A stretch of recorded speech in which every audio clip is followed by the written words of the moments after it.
Ladies and gentlemen, welcome to the latest episode of the Streamline podcast. I almost said the name of Joey's podcast. That would have been a great start. Yeah. My guest today is JoeySuki. Joey is a DJ, producer, turned artist coach. He also hosts the Artist Coaching podcast and wears many other hats. Joey recently had me on his podcast as a guest, and we had so much fun. We had to do it again. So I said, Joey, please jump on my podcast. And here we are. Joey, firstly, thank you so much for joining me. Thank you, man. Thanks for inviting me. Of course, it's a pleasure. And, could you just I know I gave you a really quick intro there, but I know there's a lot more to the JoeySuki story than just that. Could you tell us a little bit about how you got into the music industry and what got you from where you began to where you are today? Yeah, sure. I'll try to make it a bit shorter because it's been like 10, 12 years. So I'll try to tell it in a nutshell.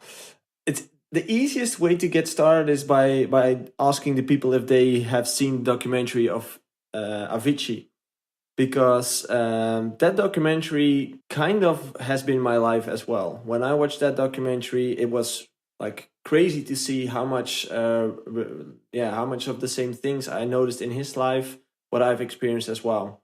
I started out as a DJ when I was around 14 years old, I guess. I was playing weddings and private parties and those kind of things, like sweet 16s all around in the neighborhood here. And I was doing that pretty successfully. Like I was making 35 euros. That's like $40 a gig, which was quite a lot of money for that age at that time. So I was doing well. I got pretty much gigs at that moment. And from that point on, I got invited by a local bar to start playing there, which was a big goal for me because I wanted to go into the nightlife and do real gigs, because doing weddings and doing the Sweet 16 parties didn't feel like real gigs anymore. So the bar was the next step. And that's where I started to make music as well. Because just playing music wasn't enough for me. I wanted to spice up my DJ sets by adding my own music to it. And it started off by making mashups and then eventually making my own music. And that's where things started to speed up pretty quick, because as soon as your music hits the internet, things could go hard and things could go weird, because you never know where it's going to end up. And for me, it went pretty quick because it ended up in South Africa in some kind of way. Someone who was the label manager of a big label there, he heard one of my releases and he invited me for a tour in South Africa to promote my release at that moment. That was around the age of 21. And I was all excited to go. I already packed my bags and was ready to go. But that's where my parents stepped in and said, Joey, who is this guy? You're 21 years old, you're just making music on your bedroom, and now you're getting an email from someone you've never seen, you've never known, offering you money to play, offering you money to pay for your hotel, for your flight. First, we want to know what's going on before you go. After doing some research, it all was great. So I managed to go, and that was the moment for me where I decided I can make a living out of this. Because I was touring, I was making money from it, I was traveling the world and getting paid for it, and doing the hobby that I like to do every day. So things started to go from there, and in the upcoming few years from that, a bit of the highlights that happened was a collaboration with Hartwell. I played a lot on his parties, of the revealed parties. I played at Tomorrowland, I played at Ibiza, I played at a lot of places on the world until 2014, when I was around the age of 25 years old. That was like the biggest year of my career, and that's where I went into a burnout. Because of the hectic schedule, because of the touring schedules, the stories. And when I got into that burnout, I went into a big, personal development path, as in I wanted to know what went wrong with me. Because deep inside, I was feeling so unhappy, and which was weird to me because I was living the life that anyone want to have, So why was I so unhappy? And why did it change? Because a year before that, I was happy doing it. So something changed. And after visiting some coaches and psychologists, I actually found out that I just simply wasn't made for the artist life. As in, all the core things that are important to me as a person completely mismatch with being an artist. One of the examples is that I just simply aren't comfortable being away from home that much. And as an artist, I was in another city, in another country every weekend. So I had to go out of my comfort zone every week. And that just costed me so much energy to manage that every weekend that it eventually just burned me out. Wow.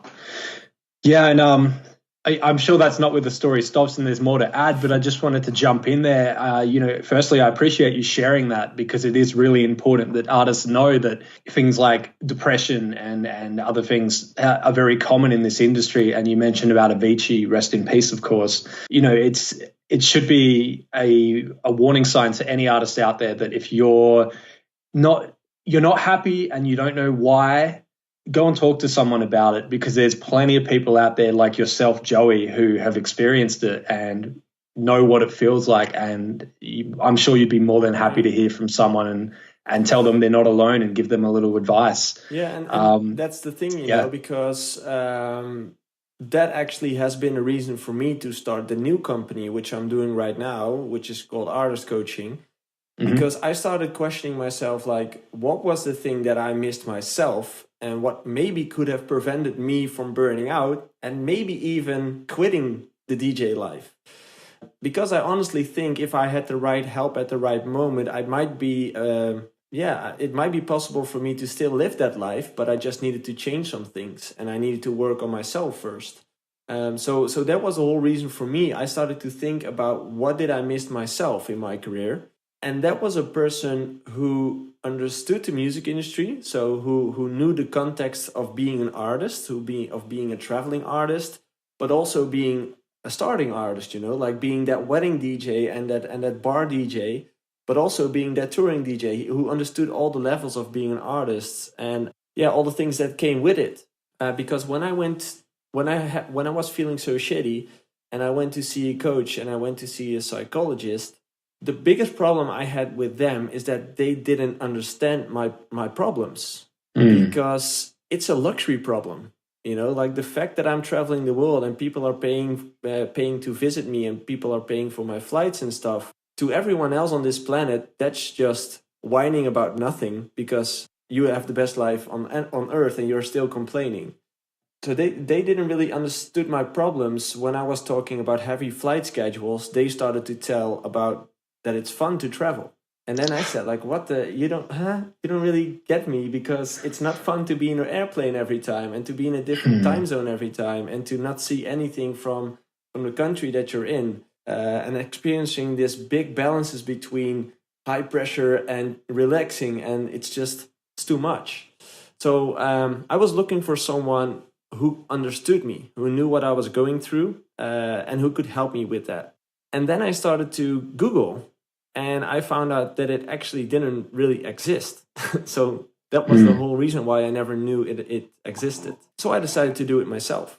I have a podcast as well, but that all comes from the artist brand itself, which is called Artist Coaching.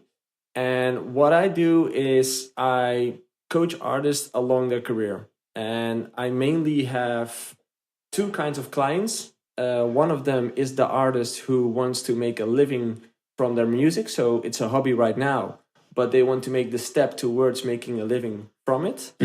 That's one client. And the other clients are the ones that are touring the world and having different issues, as in that's where the mental stuff mostly starts to happen.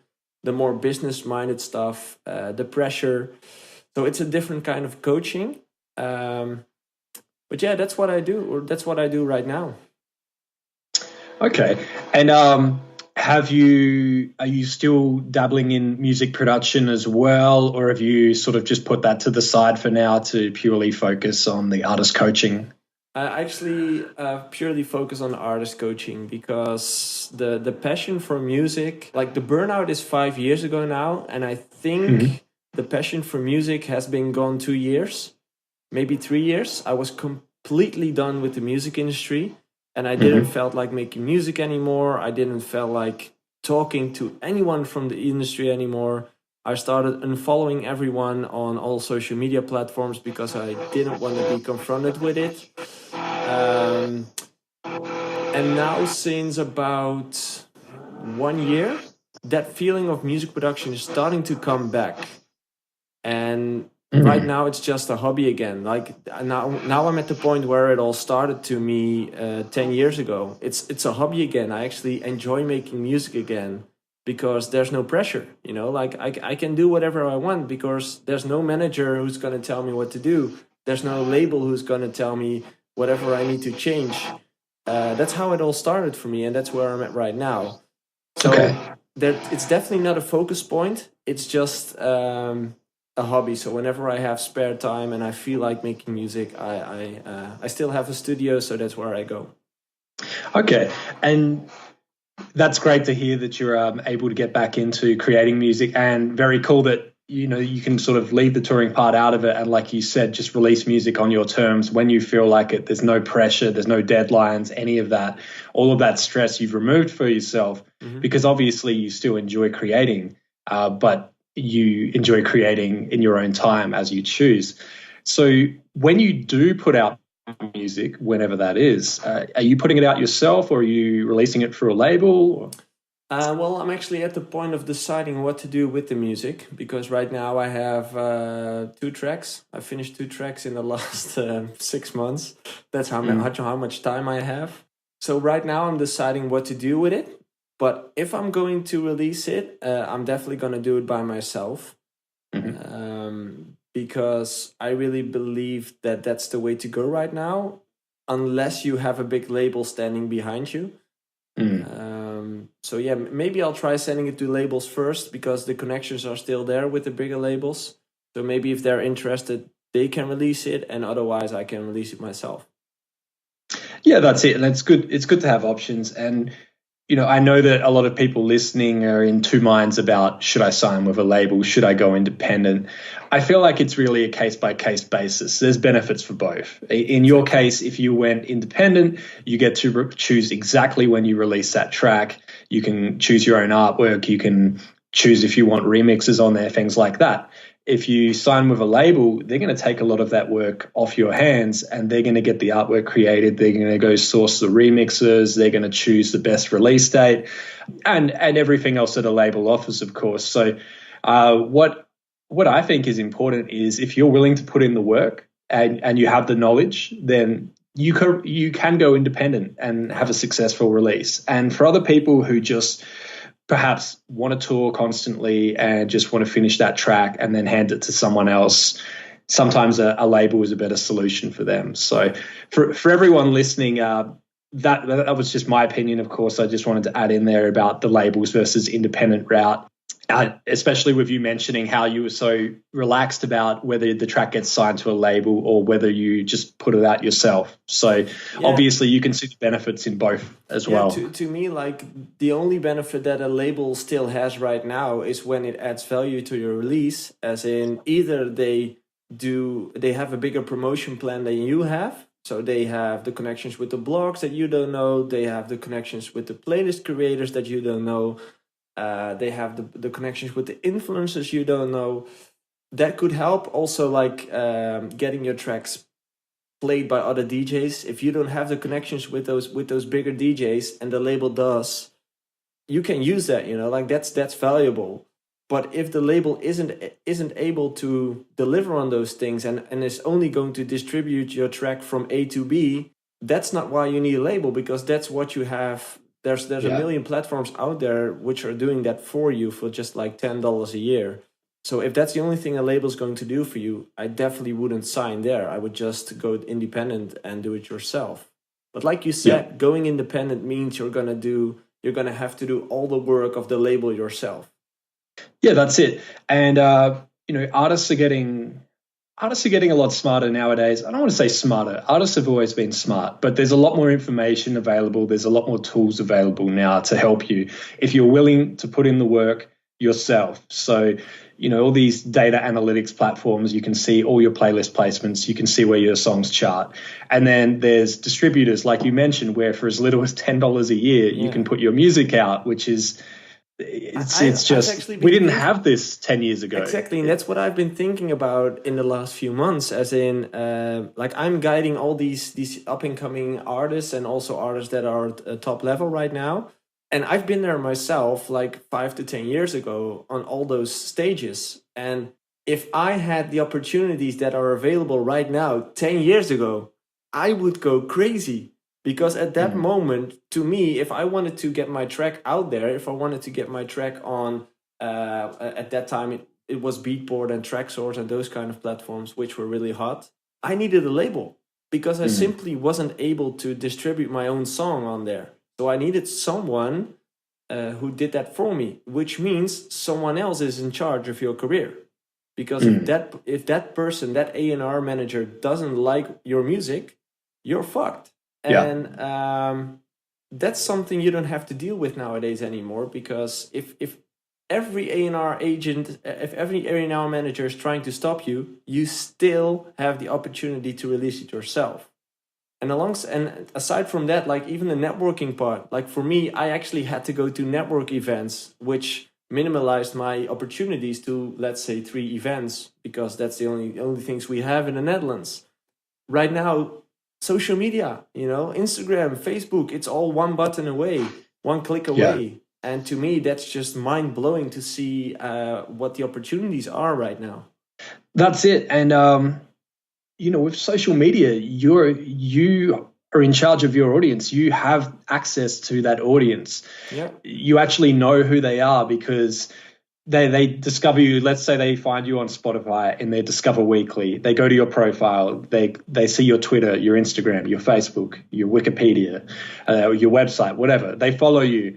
You can continue to reach them on all of these different platforms as well. So even if they no longer use Spotify and they start listening on Apple Music or Deezer or another platform, they still are following you on perhaps Twitter or Instagram, and you're still reaching them. You can still notify them of your new releases. So it really is an exciting time, because years ago, before all this social media was blowing up, it was basically they'd have to hear your name on the radio again and again and again, and they'd have to remember it. I remember, geez, I'm showing my age here, but when the only way I would know what song was played on radio was if they would back announce it at the end of the song. Yeah, they would go, that was the latest single by JoeySuki. And then you would go to your local music store, write your name on a piece of paper and pre-order that, and then come back a week later, and that piece of paper would be attached to that CD or that record or that cassette tape. And that would be how music discovery was made, and people would have to remember your name. Whereas this makes now us sound like dinosaurs, right? Well, look, I mean, we're showing that we've been in the industry a little while, and we've seen some changes. I just think it's really. I got no shame. I know, me neither. Like I think I'm still pretty young, as in I'd like to see myself young. I'm 30 years old now, but even knowing that, like I'm 30 years old now, imagine how many things have changed in that small amount of time. Like it's only 10 years. It's nothing, and that's what makes me so excited for the upcoming 10 years, because if you know that technical stuff is like a exponential curve, it's only going to get crazier. And to me, that's exciting to see what's going to happen with like all the voice, like the Amazon Alexas and the Apple, how's that called? The little speaker. Oh yeah, the HomePod. Yeah, all those home devices, that's gonna change the market as well. And all those kind of things interest me to stay on top of everything and to make sure that you get the most out of your artist career right now. Yeah, absolutely. And I actually picked up a really good tip recently at a panel I was on in Vegas, and I can't remember who was saying it, but they were talking about all of these smart speakers and Alexa and Siri, and they're probably going to start going off in the background in a second, because I've got them all. Sometimes they talk to each other. And, the important thing is, your artist name, you need to make sure that people can say it. if you have an artist name and nobody knows how to pronounce it, you have a whole bunch of weird letters and you have a whole bunch of V's in the middle of the name, it's going to be hard for people to pronounce. And I'm not saying that you should change that artist name because there could be a good meaning behind it, but just keep in mind that you need an artist name that people can say. I mean, this even goes back, like we said, to radio. And radio is still massive. Radio is not going anywhere. Radio may change over the next few years, but it's still going to exist. And people announce your name on radio. The same when you're in the car and you ask your phone. I'm not going to say what you say because my phone will go off, but you ask that nice lady or gentleman in your phone and you say, "What song is this?" And they're going to tell you. So it's worth keeping that in mind. If you're starting a new project, just make sure your artist name is easy to say so people can actually request it. It's actually a great tip because I never thought of it before. Like I had some problems with my name before, like not on the Alexas and stuff, but more on people in different countries not knowing how to pronounce it. So everywhere I played, people came over and it's like, how do I pronounce it? Is it Suki, Saki? Yeah, it's like no one really knew. And that's like the small version of having a problem, because having the problems with home devices and not knowing how to pronounce it, like you cut off a big piece of the market 5 years from now. Yeah, definitely. And, that's it. We don't really know what's going to be next, but it's safe to say that smart speakers are not going away anytime soon. The sales figures speak for themselves. And every time you see a sale online, it's just they're literally selling out of these.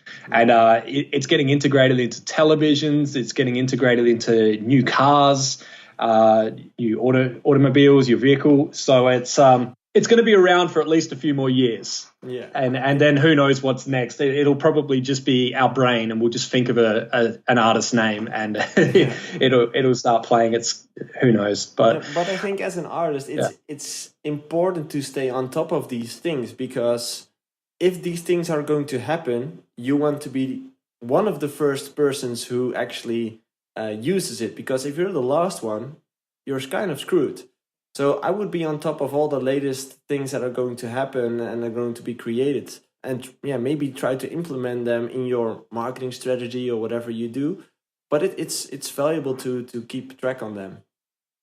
Yeah, absolutely. And I tested this out recently, and we're going to do this right now. And we're going to, if this works for anyone, if you have an Alexa in your house and your Alexa goes off and this works, let us know. Get in touch with us on social media. We'll give you our handles at the end of this. But Alexa, follow the Streamline podcast with Mike Warner.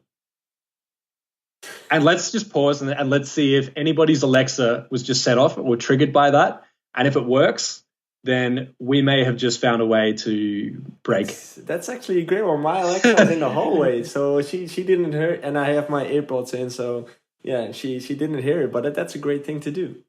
Yeah, so I figured, you know what, let's try it out, because if it's as easy as telling people to say that, how much easier is that than go into Apple Podcasts or go into Spotify, type in Streamline with Mike Warner, hit the follow button, hit the subscribe button.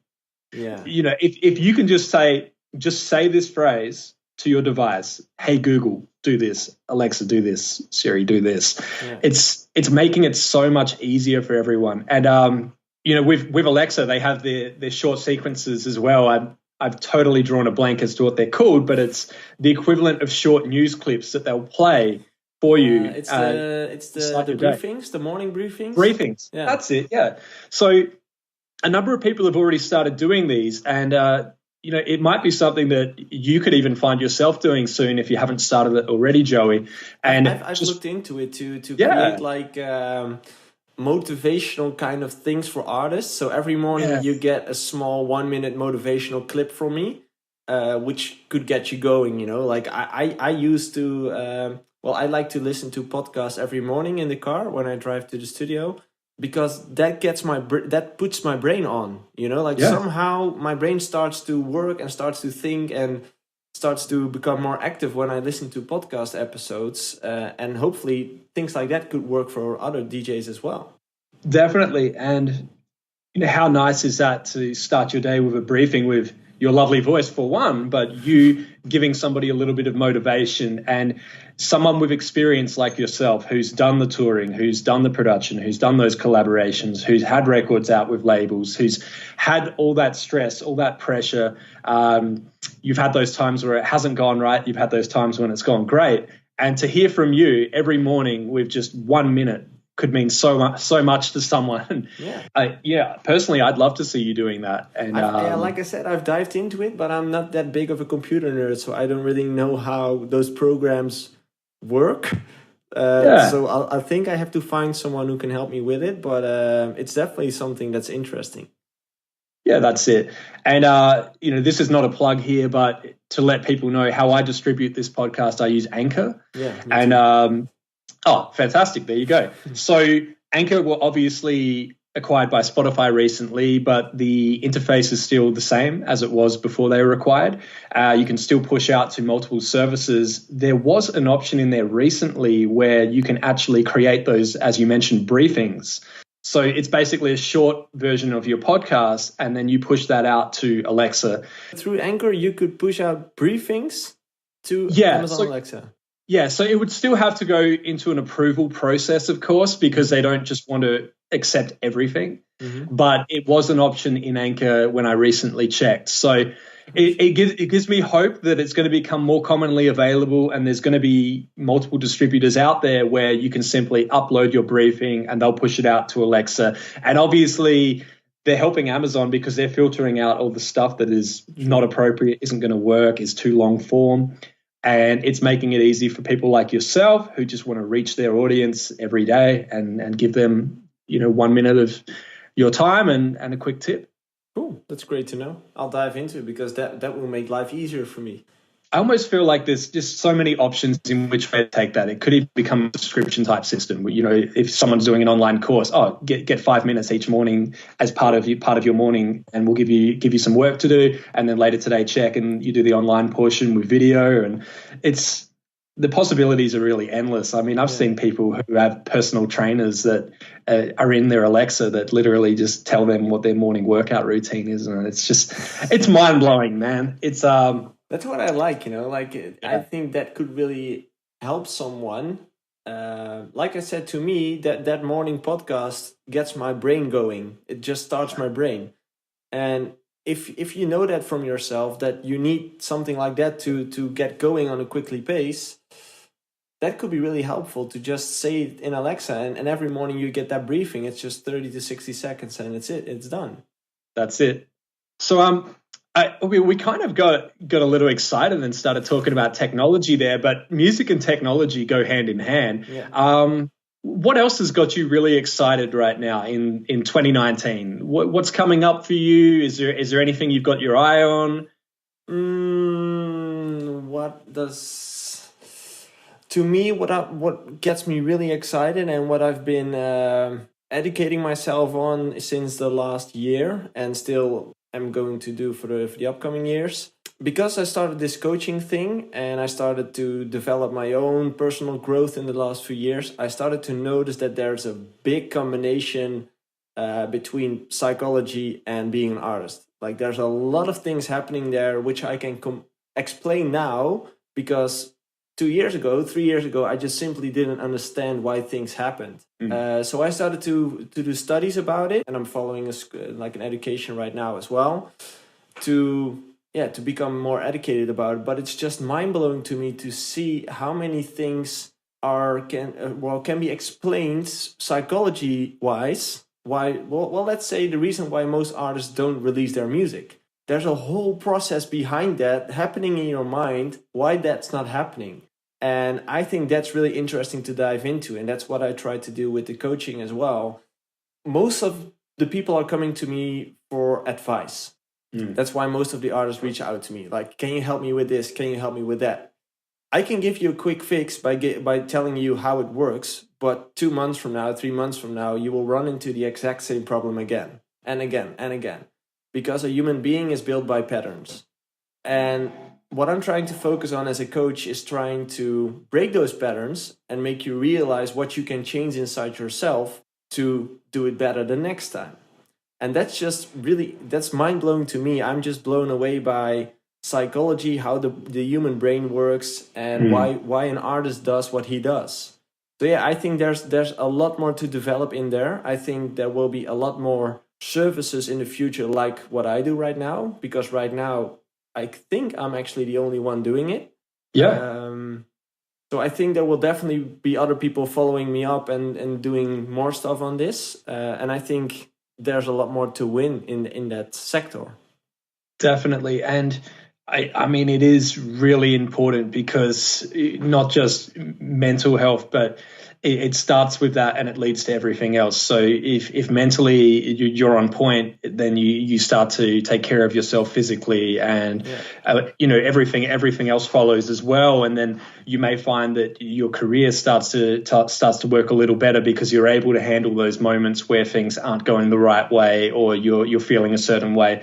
And I think it's great that you've opened this up for artists, and it feels like from what I've seen, I can tell that you genuinely care about them, and it's almost like you're a big brother to them, or maybe a little brother for some of them even. But you know what I mean? It's like a little family. They need you, and you're there for them. And like we said before, you've had these experiences, so you can speak on that, and you're in the right position to give that advice. And most importantly, you understand the music industry. Yeah, I think it's awesome what you're doing, man. And I just think there's because your question was what gets me excited. Like that gets me excited to see that there's so much to win in that industry. There's so many, like, I'm not sure if you can call them coaches, but there's so many like educations or courses that you can follow to become a better producer, to become a better DJ. But there's no course about how to become a better mental person, like how to mentally develop yourself as an artist, because you should be mentally healthy before you get into this industry. And the thing that keeps amazing me, and the thing I try to tell people to make them realize what they're doing, is everyone is working on their outside body, like everyone wants to become fit, and we want to eat healthy, and we want to become muscular, but everyone forgets the most important part of the human body, which is the brain. Because if the brain isn't working properly, the rest of your body is useless. So to me, that's just mind-blowing. I think there's so much more to get there.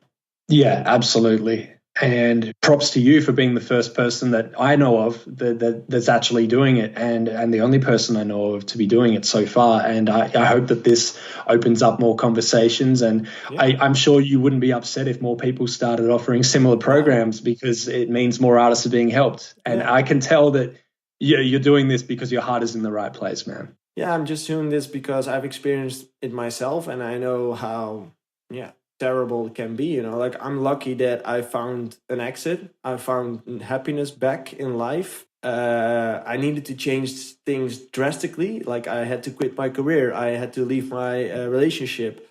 I needed to live back at my parents' place. Like I completely resetted my life to create some space in my head to finally start thinking about what I wanted in life, because I was completely lost myself.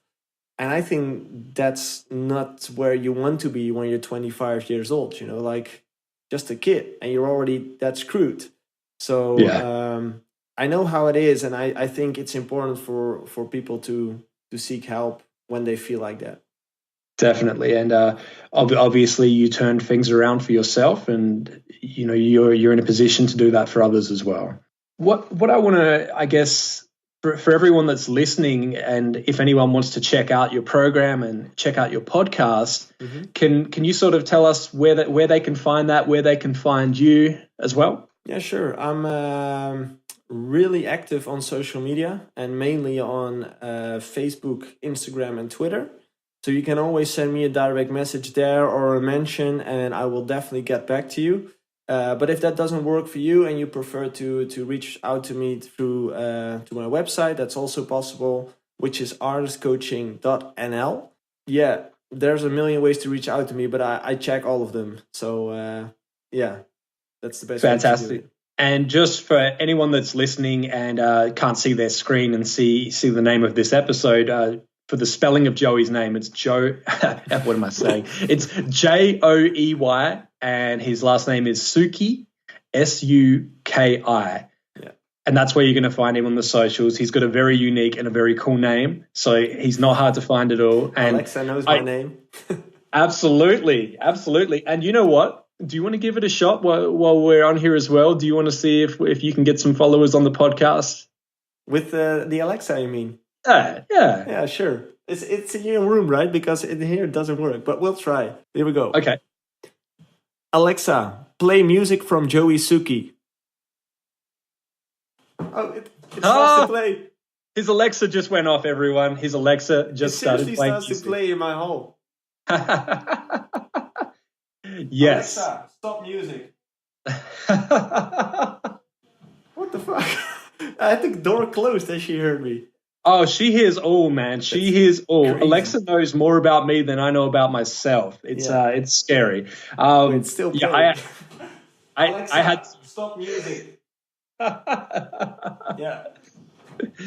Oh man, I had to mute mine before because I knew, and I know that otherwise I talk about Alexa a lot. Yeah. That sounds weird, but I mentioned Alexa a lot in podcasts and live streams. I'm actually curious to hear from people listening if it worked, because right here it started playing. So I'm curious to hear if it worked. That's it. So if your Alexa just went off and probably went off again when I said her name, let us know if she started playing music from JoeySuki or if earlier in the episode she started following the podcast. And It's still playing, by the way. What the fuck? She's still going. Alexa, stop music. She's not listening, man. She's going wild. Alexa is just going, no, this is too good. I'm going to keep playing. She's going rogue. That's okay. Look, get the stream numbers up even higher. Why not? Exactly. Bring it on. Yeah. Awesome.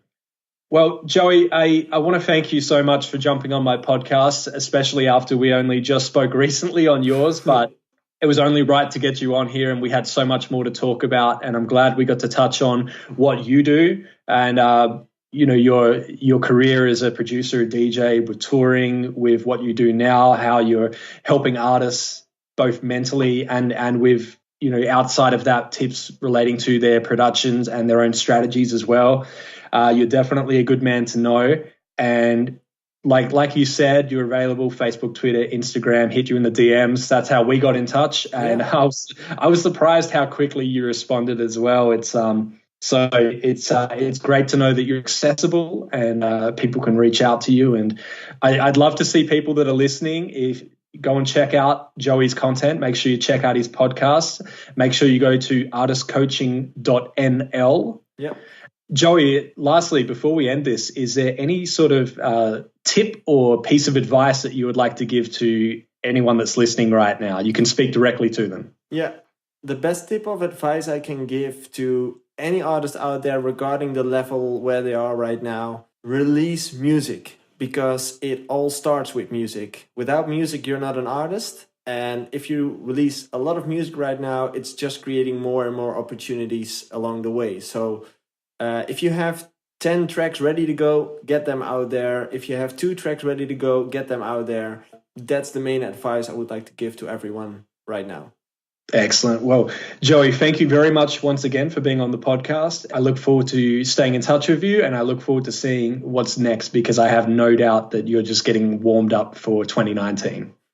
Thanks, man. Thanks again for having me. And thanks for being on my podcast as well. Yeah, I like this one. Thanks. Thank you. It's been a pleasure. Cool.